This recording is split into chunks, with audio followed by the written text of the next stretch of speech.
ओम शांति। बेहद का बाप बैठ बेहद के बच्चों को समझाते हैं। हर एक बात एक हद की होती है, दूसरी बेहद की भी होती है। हर एक बात एक हद की भी होती है, दूसरी बेहद की भी होती है। इतना समय तुम हद में थे, अब बेहद में हो। तुम्हारी पढ़ाई भी बेहद की है। बेहद की बादशाही के लिए पढ़ाई है। ये जो पढ़ाई है हद के लिए नहीं, ये बेहद की बादशाही के लिए पढ़ाई है। इससे बड़ी पढ़ाई कोई होती ही नहीं है। कौन पढ़ाते हैं? बेहद का बाप भगवान। बेहद का बाप भगवान वो पढ़ाते हैं। शरीर निर्वाह अर्थ भी सब कुछ करना है, फिर अपनी उन्नति के लिए भी कुछ करना होता है।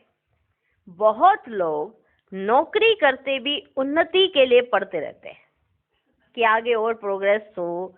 नौकरी मिली हुई है लेकिन आगे और प्रोग्रेस के लिए और प्रमोशन के लिए आगे पढ़ाई करते रहते हैं, उन्नति के लिए आगे पढ़ते रहते हैं। वह है हद की उन्नति। यहाँ बेहद बाप के पास है बेहद की उन्नति। बाप कहते हैं हद की और बेहद की दोनों उन्नति करो। हद की और बेहद की दोनों उन्नति करो। बुद्धि से समझते हो हमको बेहद की सच्ची कमाई अब करनी है। यहाँ तो सब कुछ मिट्टी में मिल जाना है। जितना जितना तुम बेहद की कमाई में जोर भरते जाएंगे तो हद की कमाई की बातें भूलती जाएंगी। जितना जितना तुम बेहद की कमाई में जोर भरते जाएंगे तो हद की कमाई की बातें भूलती जाएंगी। सब समझ जाएंगे अब विनाश होना है। विनाश नजदीक आएगा तो भगवान को भी ढूंढेंगे। जब सबकी बुद्धि बेहद में जाने लगेगी, विनाश नजदीक होगा तो वो किसको ढूंढेंगे? भगवान को भी ढूंढेंगे। विनाश होता है तो जरूर स्थापना करने वाला भी होगा। दुनिया तो कुछ भी नहीं जानती है। तुम प्रजापिता ब्रह्मा कुमार कुमारियां भी नंबरवार पुरुषार्थ अनुसार पढ़ाई पढ़ रहे हो। तुम बच्चे जानते हो, पर तुम भी नंबरवार पुरुषार्थ अनुसार पढ़ाई पढ़ रहे हो। सब एक ही तरह की पढ़ाई नहीं कर रहे। पढ़ाने वाला एक जैसा पढ़ा रहा है लेकिन सब पढ़ एक जैसा नहीं रहे। सब नंबरवार पुरुषार्थ अनुसार पढ़ रहे हो। हॉस्टल में वे स्टूडेंट रहते हैं जो पढ़ते हैं। हॉस्टल में कौन रहते होते हैं? स्टूडेंट रहते हैं ना, जो पढ़ाई करते होते हैं, जो पढ़ते हैं। परंतु ये हॉस्टल तो न्यारी है। ये भी हॉस्टल है ना, ये हॉस्टल तो न्यारी है। इस हॉस्टल में तो कई ऐसे ही रहते हैं, कई ऐसे ही रहते हैं जो शुरू में चले आए वह रह गए हैं, ऐसे ही आ गए, ऐसे ही आ गए। वैरायटी आ गई। ऐसे नहीं सब अच्छे आए, सब अच्छे आए माना जो आए वो सब अच्छे थे। छोटे छोटे बच्चे भी तुम ले आए, क्योंकि जब शुरू शुरू में आए तो माताएं बहनें अपने साथ छोटे छोटे बच्चों को भी ले आई। तो बाबा कहते तुम बच्चों को भी संभालते थे, फिर उनमें कितने चले गए। माना दीदी दादियां, उन्होंने बच्चों को भी संभाला, हॉस्टल बनाया, उसमें बच्चों को रखा, कैसे उनके बोर्डिंग पूरा व्यवस्था की गई। इसलिए बाबा याद करा रहे हैं कितने आए। ऐसे नहीं कि सारे सारे अच्छे आ गए। हाँ, कितने चले गए, वैरायटी आए ना, कितने चले गए। बगीचे में फूल भी देखो, पक्षी भी देखो, कैसे टिकलू टिकलू करते हैं। यह मनुष्य सृष्टि भी इस समय ऐसे ही है। हमारे में कोई सभ्यता नहीं थी, सभ्यता वालों की महिमा गाते थे। जिनमें सभ्यता थी उनकी महिमा गाते थे, हमारे में सभ्यता नहीं थी। कहते थे हम निर्गुण, हारे में कोई गुण नहीं। भल कितने भी बड़े आदमी आते हैं, फील करते हैं कि हम रचयिता बाप और रचना के आदि मध्यांत को नहीं जानते, फिर वे किस काम के? बड़े आदमी हैं पर नहीं जानते हैं, तो फिर वह किस काम के? तुम भी कुछ काम के नहीं थे। कहीं अहंकार ही आ जाए, अरे ये बड़े आदमी है, किसी काम के नहीं है। हाँ, तो बाबा साथ साथ याद करा देते हैं, तुम भी कुछ काम के नहीं थे। अब तुम समझते हो बाप की कमाल है, बाप विश्व का मालिक बनाते हैं, जो राजाई हमसे कोई भी छीन ही नहीं सकते, जरा भी कोई विघन डाल ना सके। क्या से हम क्या बनते हैं, तो ऐसे बाप की श्रीमत पर तो जरूर चलना चाहिए। भर दुनिया में कितनी गलानी हंगामे आदि होते हैं, ये कोई नई बात नहीं है। 5000 वर्ष पहले भी हुआ था, शास्त्रों में भी है, बच्चों को भी बताया है। ये जो भक्ति मार्ग के शास्त्र है ना बच्चे, वे फिर भक्ति मार्ग में ही पढ़ेंगे। इस समय तुम ज्ञान से सुखधाम में जाते हो, उसके लिए पूरा पुरुषार्थ करना चाहिए। उसके लिए तुम्हें पूरा पुरुषार्थ करना चाहिए। जितना अब पुरुषार्थ करेंगे उतना कल्प कल्प होगा, जितना आज करेंगे उतना कल्प कल्प होगा। देखो सोचो, जितना जो आज लिखोगे वही कल्प कल्प होगा। जब ये बात समझ आ जाए कि जो आज करेंगे वही कल्प कल्प होगा, तो आज वही करेंगे जो कल्प कल्प चाहते हो, वही करेंगे ना। पर ये बुद्धि में आएगा भी सबके नंबरवार पुरुषार्थ अनुसार। जब तक पुरुषार्थ हो, उनको समझ आए कि वो करें जो हम कल्प कल्प चाहते हैं, तब तक समय ही चला जाता है। क्योंकि कईयों को समझ ही बाद में लास्ट में आना है, अरे हम ये कर सकते थे, ये तो कल्प कल्प ऐसे ही होएगा, ये तो अपने हाथ में था। लेकिन इधर उधर उधर इधर देखते, इसको देख उसको देख, वो नहीं किया जो हम कर सकते थे। क्योंकि जब समय बीत जाता है ना, तो हर मनुष्य आत्मा सोचती है ये मैं कर सकता था, ये मैं कर सकती थी, ये क्यों नहीं किया। कोई समझाने भी देगा, कोई समझ भी देगा, तो नहीं नहीं ऐसा नहीं हो सकता। लेकिन वही थोड़े समय के बाद उनकी बुद्धि में आएगा, ऐसा तो हम कर सकते थे। होता है ना। फिर एक कहावत भी है, अब पछताए होते क्या जब चिड़िया चुग गई खेत। ये कहावत है। कारण क्योंकि जिस समय हम जो कर सकते हैं, हम वो उस समय ना करके जब समय बीत जाता है तब सोचते हैं कि हम ये कर लेते। लेकिन आज जो हम कर सकते हैं, पहले आज के बारे में अभी सोच लें कि कहीं कल ना सोचना पड़े कि कल हम कर लेते। तो आज तो जो करना है वो तो कर ले। क्योंकि ये याद रहना चाहिए कि हम ये कल्प कल्प के लिए ढूंढ रहे हैं। वो ये 1 साल की कहानी तो है नहीं, ये तो कल्प कल्प के लिए ढूंढा जाएगा। अब जो जैसा ढूंढे वो उसके अपने हाथ में। इसलिए कहा है, संगम पर हम खुद ही अपना भाग्य लिखते हैं, खुद ही अपनी तकदीर बनाते हैं। हाँ, कुछ पिछले संस्कार होते हैं, भले वो पिछले जन्म के कुछ लिंक आउट होते हैं, जुड़े हुए होते हैं, पर सब कुछ पिछला नहीं होता है। आज भी तो समझ मिल रही है ना। अब उस समझ पे चलना ये हर मनुष्य आत्मा के अपने हाथ में है। तो वो कल्प कल्प के लिए ढूंढ हो जाती है। तो जो आज कर सकते हैं वो तो हमें करना चाहिए ना। उसको भी अगर हम कल पे टाल देंगे तो फिर कल पछताना ही पड़ेगा। तो जो आज करना है वो आज ही कर लेना चाहिए। अपने अंदर जांच करनी है, हम कहाँ तक हम ऊंच पद पाएंगे। यह तो हर एक स्टूडेंट समझ सकते हैं कि हम जितना अच्छा पढ़ेंगे उतना ऊंच पद पाएंगे। जितना पढ़ाई पर हमारा ध्यान होगा उतना ही ऊंच पद पाएंगे। ये हमसे होशियार है, हम भी होशियार बने। कोई आपसे होशियार है तो आपके अंदर क्या आना चाहिए, हम भी होशियार बने। व्यापारियों में भी ऐसे होता है, मैं इनसे ऊपर जाऊं यानी होशियार बनूं। अल्पकाल सुख के लिए मेहनत करते हैं। बाप कहते हैं, मीठे मीठे बच्चों, मैं तुम्हारा कितना बड़ा बाप हूं, मैं तुम्हारा कितना बड़ा बाप हूं। साकारी बाप भी है तो निराकारी भी है, दोनों इकट्ठे हैं, है ना। बाप दादा दोनों इकट्ठे हैं। दोनों मिलकर कहते हैं, मीठे बच्चे, अब तुम बेहद की पढ़ाई को समझ गए हो, और तो कोई जानते भी नहीं है।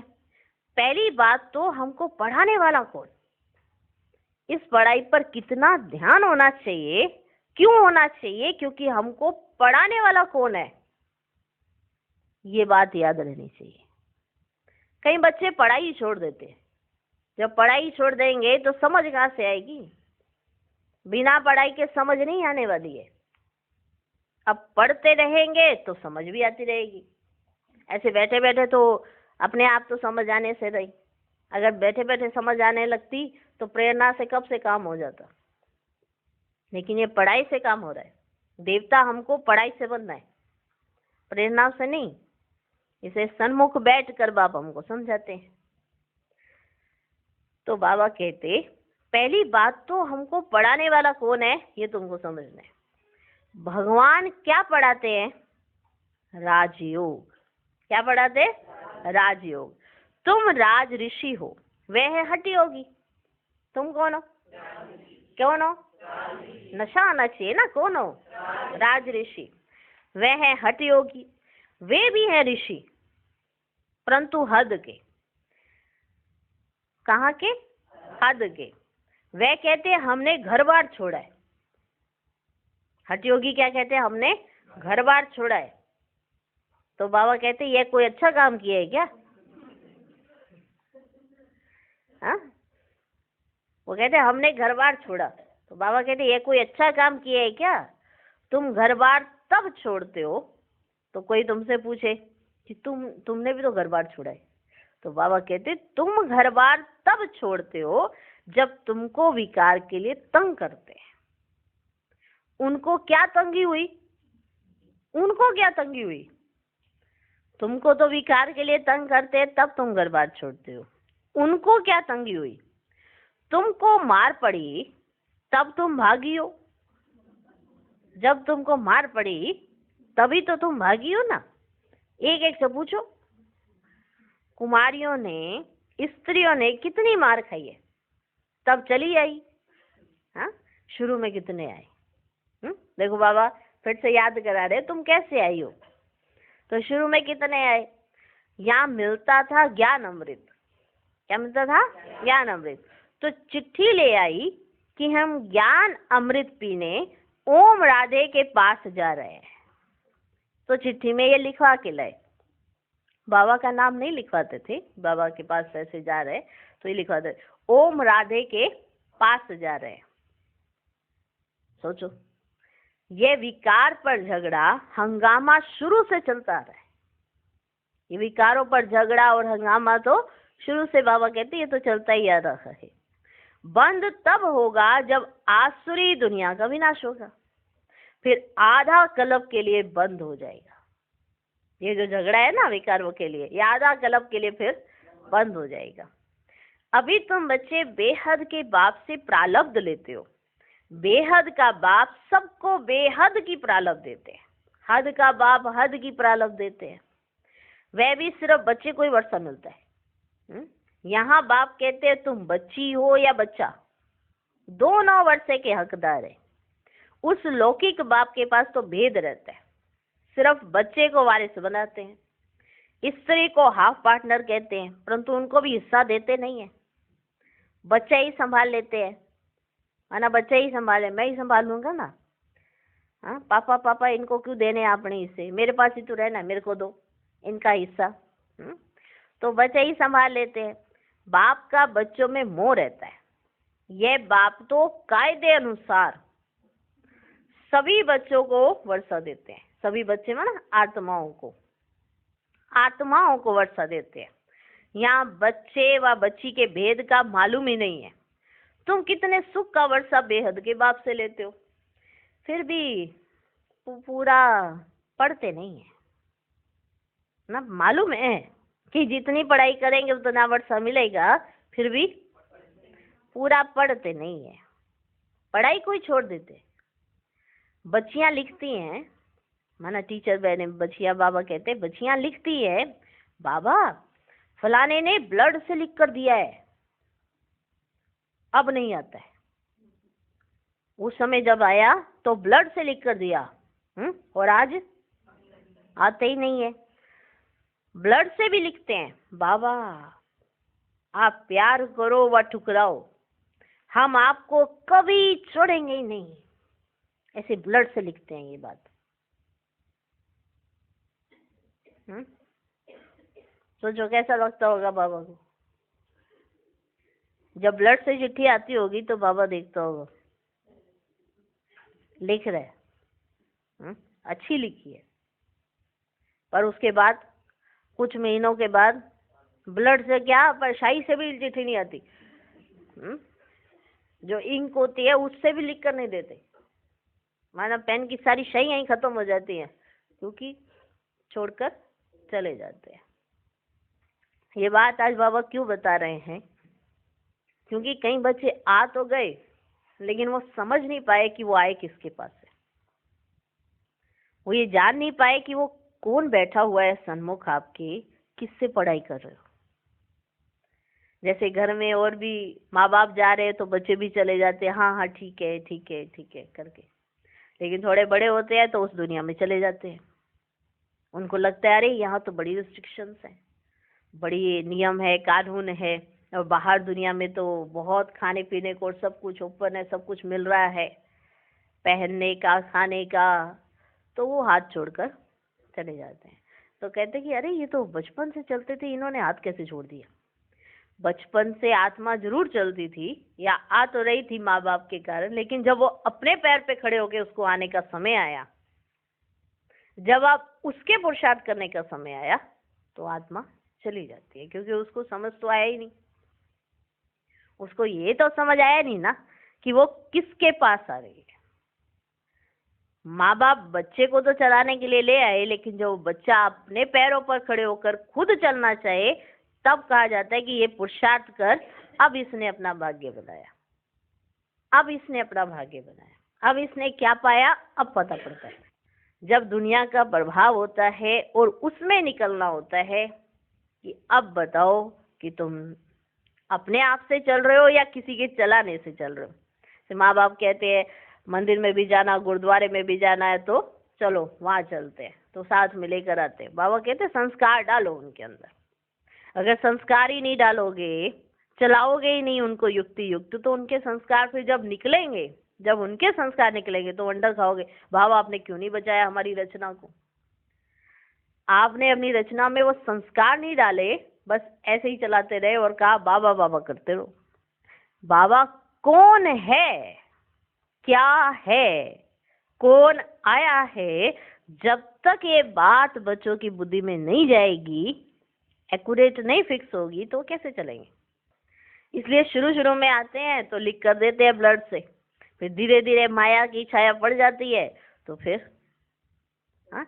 तो बाबा कहते, बच्ची ने लिखा कि बाबा फलाने ने ब्लड से लिख कर दिया है, अब नहीं आता है। ब्लड से भी लिखते हैं, बाबा आप प्यार करो या ठुकराओ, हम आपको कभी नहीं छोड़ेंगे। परंतु परवरिश लेकर फिर भी चले जाते हैं, परवरिश लेकर फिर भी चले जाते हैं। बाप ने समझाया है ये सब ड्रामा है, कोई आश्चर्यवत भागंती होंगे, यहाँ बैठे हैं तो निश्चय है, ऐसे बेहद के बाप को हम कैसे छोड़ें। ये तो पढ़ाई भी है, गारंटी भी करते हैं हम साथ ले जाएंगे। सत्युग आदि में इतने सब मनुष्य नहीं होते, इतने सब मनुष्य नहीं थे। अब इस संगम पर तो सभी मनुष्य हैं, और सत्युग में बहुत थोड़े होंगे। इतने सब धर्म वाले कोई भी नहीं रहेंगे, उसकी सारी तैयारी हो रही है। ये शरीर छोड़ शांति धाम चले जाएंगे, हिसाब किताब चुकतू कर जहां से आए हैं पाठ बजाने वहां चले जाएंगे। वह तो देखो बच्चे होता है 2 घंटे का नाटक, यह है बेहद का नाटक। तुम जानते हो हम उस घर के रहवासी हैं और हैं भी एक बाप के बच्चे। रहने का स्थान है निर्वाण धाम, वाणी से परे, वहां आवाज होता नहीं है। मनुष्य समझते ब्रह्म में लीनी हो जाते हैं। बाबा कहते आत्मा अविनाशी है, उनका कभी विनाश हो ना सके।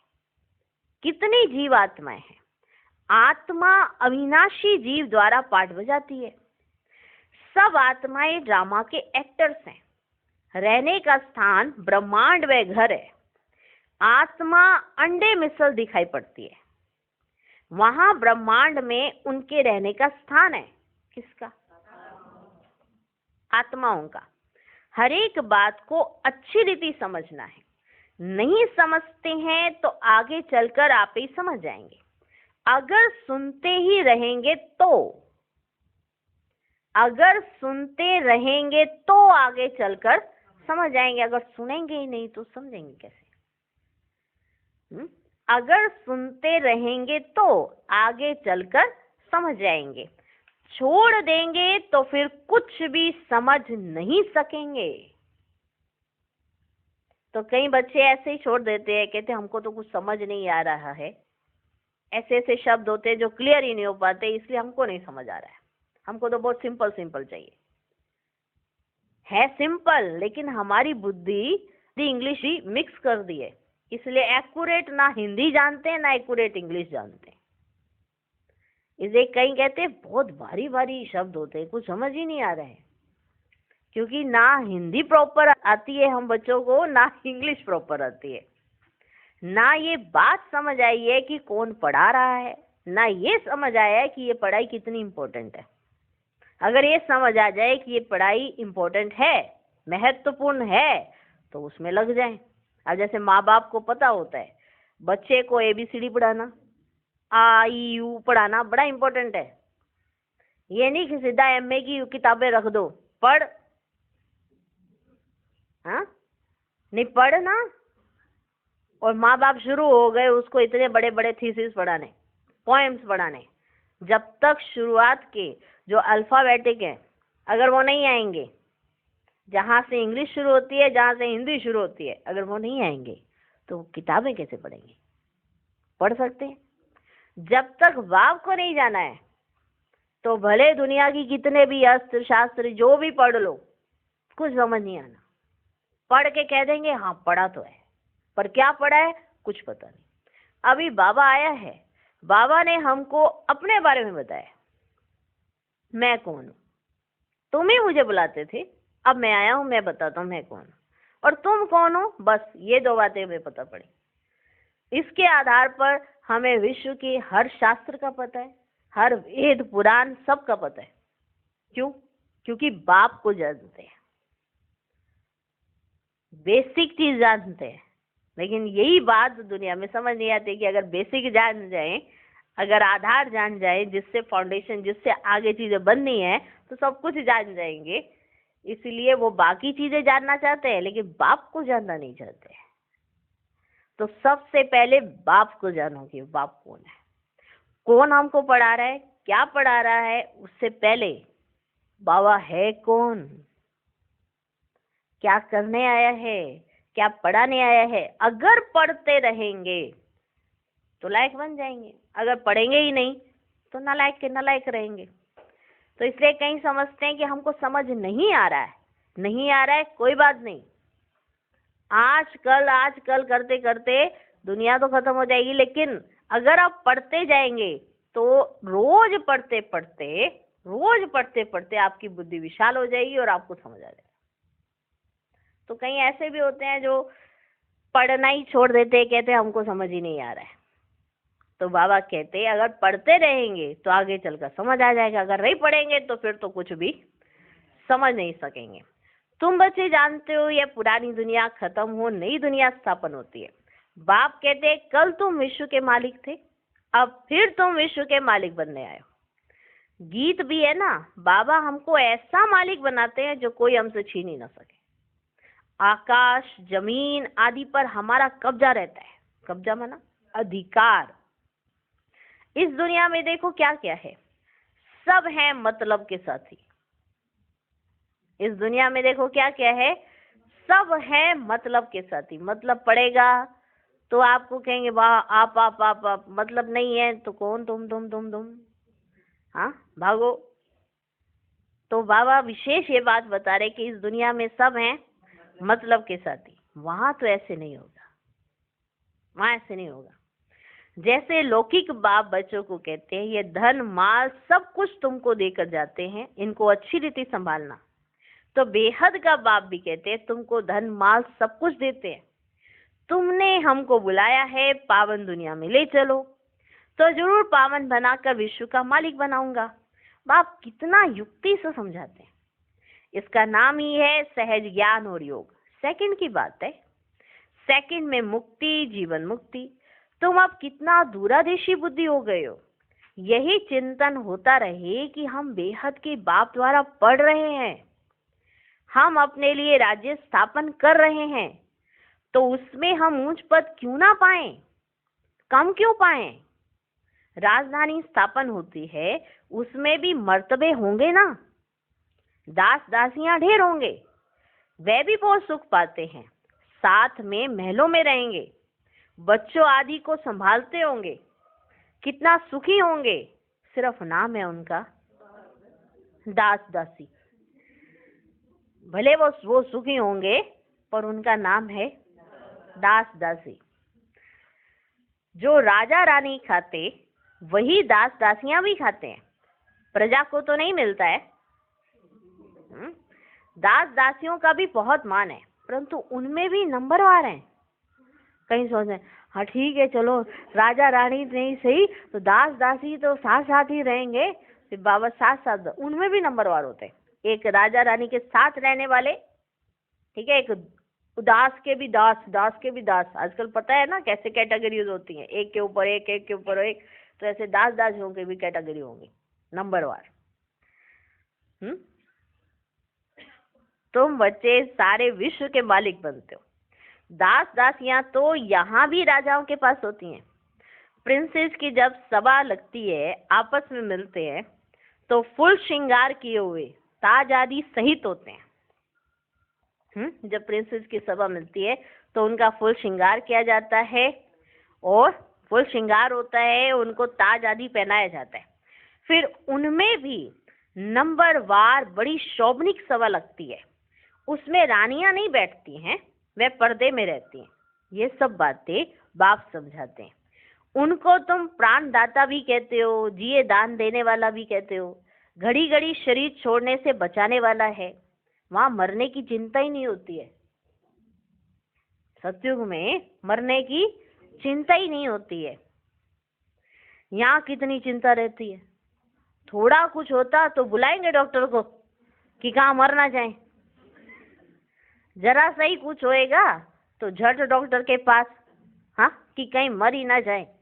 वहां डर की बात ही नहीं, वहां ऐसा नहीं होता। यहाँ बहुत डर लगा रहता है। तुम काल पर जीत पाते हो तो कितना नशा रहना चाहिए, तो कितना नशा रहना चाहिए। साकार में भी, आदि में भी ऐसा होता था, घड़ी घड़ी बाबा के पास, बाबा मेरे को बड़ी प्रॉब्लम हो रही है, डॉक्टर को बुलाओ। तो बाबा तो पूरी डिटेल में समझाने देते थे कि बच्ची तुम्हें कैसे करना है। किसी की ऐसी प्रॉब्लम होती थी तो उसके लिए डॉक्टर आता था। अगर आम है तो उसे जीतो ना, योग बल से जीतो। तो बाबा को समझने के लिए बच्चों को तैयार रहना पड़ेगा कि बाबा क्या चाहता है बच्चों से। योग युक्त रहो, वैसी अपनी स्थिति बनाओ। अब किसी को कोई बहुत प्रॉब्लम है तो उसके लिए डॉक्टर आता जाता भी था, उसके लिए पूरी तैयारी, उसका बीपी इस तरह से रहता हो, कोई कुछ ऐसा हो जाए तो बाबा उसके लिए पूरी देखभाल भी कराता था। कोई ऐसी प्रॉब्लम हो तो, किसी को कोई प्रॉब्लम नहीं, वैसे ही कई बार मेंटली प्रॉब्लम होती है, साइकोलॉजिकली, वहां डर की बात नहीं। तुम काल पर जीत पाते हो तो कितना नशा रहना चाहिए। पढ़ाने वाले को याद करो तो भी याद की यात्रा हुई। बाप, टीचर, सतगुरु को याद करो तो भी ठीक है। जितना श्रीमत पर चलेंगे, मनसा वाचा कर्मणा पावन बनना है। मनसा वाचा कर्मणा पावन बनना है। बुद्धि में विकारी संकल्प भी ना आए। वह तब होगा जब भाई भाई समझेंगे। बहन भाई समझने से भी छीछी हो जाते हैं। सबसे अधिक धोखा देने वाली ये आंखें हैं, ये आंखें हैं। इसलिए बाप ने तीसरा नेत्र दिया है। तो अपने को आत्मा समझ, भाई भाई को देखो। इसको कहा जाता है ज्ञान का तीसरा नेत्र। बहन भाई भी फेल होते हैं तो दूसरी युक्ति निकाली जाती है, अपने को भाई भाई समझो। बहन भाई समझने से फेल हो जाते हैं, बाबा बता रहे हैं कि अगर बहन भाई समझते हैं तो कहीं जगह फेल हो जाते हैं, इसलिए दूसरी युक्ति दी जाती है, भाई भाई समझो। बड़ी मेहनत है। सब्जेक्ट होती है ना, कोई बहुत डिफिकल्ट सब्जेक्ट होती है, ये पढ़ाई है, इसमें भी ऊंच सब्जेक्ट है, तुम किसी के भी नाम रूप में नहीं फंस सकते हो। बहुत बड़ा इम्तिहान है, विश्व का मालिक बनना है। मुख्य बात बाप कहते हैं, भाई भाई समझो। तो बच्चों को इतना पुरुषार्थ करना चाहिए, परंतु चलते चलते कितने ट्रेटर भी बन पड़ते हैं, कितने तो ट्रेटर भी बन पड़ते हैं। यहाँ भी ऐसे होता है, अच्छे अच्छे बच्चों को माया अपना बना लेती है। तब बाप कहते हैं मुझे फारकती भी दे देते हैं, डाइवोर्स भी देते हैं। फारकती बच्चे और बाप की होती है और डाइवोर्स स्त्री और पति का होता है। फारकती बच्चे और बाप में होती है और डाइवोर्स स्त्री और पति का होता है। बाप कहते हैं हमको दोनों मिलते हैं, क्योंकि सर्व संबंध है ना बाप से। तो फारकती भी देते हैं बच्चे और डाइवोर्स भी देते हैं। तो बाप कहते हैं हमको दोनों मिलते हैं। अच्छी अच्छी बच्चियां भी डाइवोर्स दे जाकर रावण की बन जाती हैं। वंडरफुल खेल है ना, माया क्या नहीं कर देती है। बाप कहते हैं माया बड़ी कड़ी है, गायन है गज को ग्राह निखाया। देखो बाबा कह रहे हैं कि कितनी अच्छी अच्छी बच्चियां ऐसे करके छोड़ के चली जाती है, फिर भी बच्चियों का बाबा नाम नहीं लेते हैं कि कौन छोड़ के चला जाता है, क्या होता है। बाबा कहते हैं माया ने ऐसा करा दिया। ये भी बाप का प्यार है। लेकिन बाप को कितनी तकलीफ उस रीति से होती होगी कि डाइवोर्स और फारकती तुम मुझको ही देते हो, जिसने तुम्हें दुनिया से बचाया है, जिसने तुम्हें दुनिया के कष्टों से बचाया, और आज तुम दुनिया में जाना चाहते हो। तो एक गायन है ना, गज को ग्राहा नहीं खाया। बहुत गफलत कर बैठते हैं, बात से बेअदबी करते हैं, तो माया कच्चा खा लेती है। जब बाबा से बेअदबी करते हैं तो माया कच्चा खा लेती है। माया ऐसी है जो कोई कोई को एकदम पकड़ लेती है। सुना, देख रहे हो बाबा को कितना मना की होता है कि मेरे बच्चे इतनी पालना ले रहे हैं। आज विशेष एक शब्द का प्रयोग किया बाबा ने, क्या ले रहे हैं? परवरिश। इतनी परवरिश ले रहे हैं, फिर भी बाप को फारकती और डाइवोर्स दे देते हैं, फिर भी बाप को छोड़ देते हैं और बाबा की बेअदबी करते हैं। तो माया कहाँ छोड़ेगी? माया तो ले ही जाएगी ना, कच्चा ही खा जाती है।